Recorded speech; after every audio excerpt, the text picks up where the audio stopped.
Hi hello welcome to iView entertainments. Overseas లో Adipurush డౌటేనా? Rebel star Prabhas హీరోగా, Kriti Sanon heroine గా తెరకెక్కబోతున్న mythology based భారీ pan India cinema Adipurush. Bollywood దర్శకుడు ఓం రావత్ తెరకెక్కించిన ఈ చిత్రం రామాయణ ఇతిహాస గాథ ఆధారంగా తెరకెక్కగా ఈ సినిమా ఎప్పుడో రిలీజ్ కావాల్సింది. కానీ ట్రైలర్ కు అనుకున్నంత రీచ్ రాకపోవడంతో సినిమాకు మరింత మెరుగులు దిద్దే పనిలో పడింది చిత్ర బృందం. దీనితో రిలీజ్ అయితే వాయిదా పడింది. మరి ఈ సినిమా రిలీజ్ ని ఈ జూన్ 16న వరల్డ్ వైడ్ గా భారీ లెవెల్లో సాధ్యమైనంత ఎక్కువ స్థాయిలో అలాగే భాషల్లో రిలీజ్ చేస్తామని దర్శకుడు ఓం రావత్ క్లారిటీ ఇచ్చారు. కానీ అదే రోజున హాలీవుడ్ నుంచి వార్నర్ బ్రదర్స్ నుంచి అవైటెడ్ ఫ్లాష్ సినిమా కూడా రిలీజ్ అవుతుంది. మొదటి నుంచి ఈ సినిమా ఉన్న సంగతి తెలిసిందే.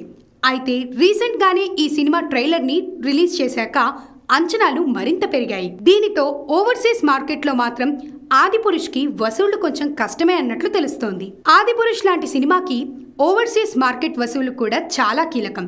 మరి ఇలాంటి భారీ పోటీలో ఈ సినిమా రాణిస్తుందో లేదో చూడాల్సిందే. ఇలాంటి మరెన్నో మూవీ అప్డేట్స్ కోసం please like, share, comment and subscribe to iView entertainments.